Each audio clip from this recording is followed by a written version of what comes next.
Hi, my name is Ariel Elshai, and I'll be doing my healthcare policy video on distracted driving, more specifically, texting and driving.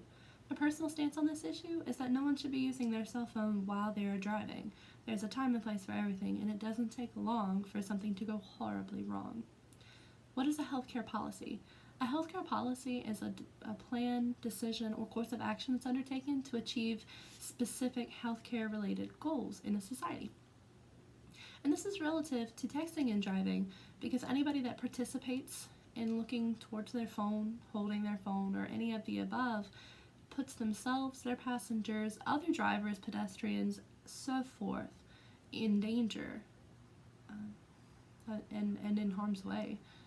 In South Carolina, the law was decided on June 9th of 2014 that no one is to use a communicative device such as a cell phone, a computer, pager, etc.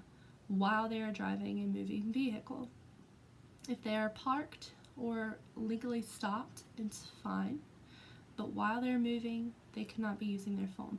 Other exceptions to this law include if you are calling for help, 911, if you are using a GPS, that is also fine.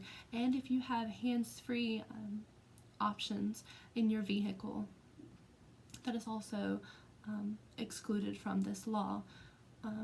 The only other exclusion that I found was that if your position or job, such as a security officer or police officer, uses their technology in their vehicle, and emergency transport, EMTs, they will use their technology in their vehicles while they are moving. But those are exceptions. When asked why people will text and drive, it's said that I can do two things at once. But in reality and in recent studies, not many people can actually do multiple things at once. That doesn't take focus from one thing to another. And this is very true for texting and driving, as there are three different types of distractions. Dull wrote an article explaining these three, and they are visual, manual, and cognitive. Visual distractions are where you're taking your eyes off of the road. Manual is where you're taking your hands off the wheel, and cognitive is where you're taking your mind or your focus from the road to do something else. What makes texting and driving so very dangerous is it incorporates all three of these forms of distractions. Whereas you're holding your phone, you're looking at your phone, and your mind is on the message, not on the road. Finding statistics that will support why you shouldn't text and drive, unfortunately, was not very difficult. And this is what I found. There's a 23% higher chance of there being an accident when you're texting and driving. The CDC reported that in the United States, every day, 9 people will be killed from distracted driving, and more than 1,000 will be injured, again, from distracted driving, texting, and driving. Also,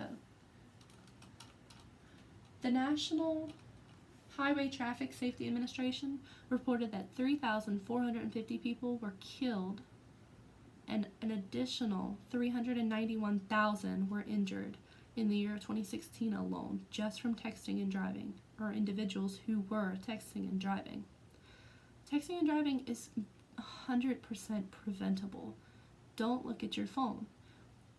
Today's technology offers the ability to send a message to whomever is trying to get in contact with you that lets them know that you are driving and will get to them shortly. Use that option. Or I've even heard some people and found research that says put your phone in the trunk. You won't be tempted. You won't look at it. You can't look at it. One of my favorite ad slogans says, "Don't drive intoxicated," or better yet, "Arrive alive, don't text and drive." Thank you for watching.